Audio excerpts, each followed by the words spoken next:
now is the Century Aluminum CEO, Jesse Gary. Jesse, great to see you. Thank you so much for being here. Thanks, Maria. Glad to be back. So tell me how significant this restart of this smelter is. Well, it's huge. You know, under President Trump's leadership, we're seeing an increase in U.S. aluminum production after decades of losing production. This restart is a direct result of his tariff program, and we're really happy to deliver it for the country and for our workers. Well, that's incredible. And the restart will boost aluminum production by almost 10%, bring the facility from its current 75% capacity to full production by June of 2026. Tell me about the backdrop here, as before these tariffs went into place, you were dealing with aluminum being dumped in the United States at cheaper levels. That's right, Maria. In fact, after President Trump's first term, exemption under the Biden administration, and we saw Canada increase imports into the U.S. by over 30%.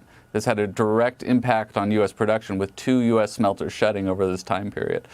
Now that President Trump is back in office, we've been able to make this. We've also been able to announce we're going to build the first new aluminum smelter to be built in the U.S. in 50 years, which will add another 1,000 jobs, over 6,000 jobs during construction. So for the first time in a long time, we're seeing manufacturing come back to this country. Come back to this country, and investment come back to this country as a direct result of this president's programs. Now, the company quarter earnings, Jesse, beating revenue estimates by nearly $20 million, but missing earnings per share. Want to get your take on expense. Part of the second quarter slight miss was higher power and SG&A costs. Tell me about that. Yeah, really, the miss was mostly driven by some FX charges, Maria, and really we were in line. And then we're really excited about our third quarter, where we're going to see adjusted EBITDA increase to about $115 to $125 million. And we expect further increases into Q4. So we're really actually seeing orders picking up, especially here domestically, where we've seen our value-added production and our value-added sales increase by 8% year over year. I think the U.S. is actually a real stronghold for us. We're excited to be producing here, and it should drive further earnings growth. So what are you seeing in terms of the demand part of the story here, in terms of companies spending more on aluminum, and what your business outlook is for 26? Yeah, we're seeing strong growth both in building and construction, especially in the HVAC verticals, as well as pretty strong automotive demand, and we expect that to continue.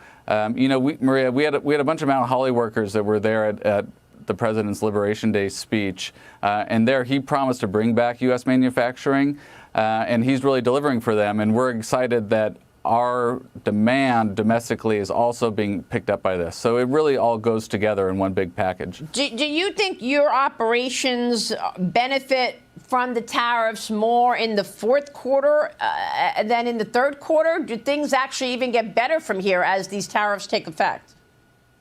Yeah, so because of some contractual lags, and because it takes a while for some of these programs to really run their way through the economy, we're anticipating we'll continue to see increasing demand for U.S. produced aluminum, and that's what's driving that value-added product number. That 8% year over year can continue into the third quarter, and even more into the fourth quarter, and then into 2026 as well. How does that compare to European operations? Europe is a bit weaker, Maria. There's really hasn't been a direct catalyst like what we've seen in the U.S. So while we have started to see things pick up a little bit in Northern Europe coming into the third quarter, it's been a relatively weak economy there. So we're more bullish on the U.S. We're hopeful that Europe starts to come around as we enter into 2026. Yeah, that's what I'm hearing. A lot bullish on the U.S. than anywhere else right now. Jesse, what do you want to say about pricing and what all of this means for pricing of aluminum right now? Well, it's globally, Maria, so it's global supply and demand.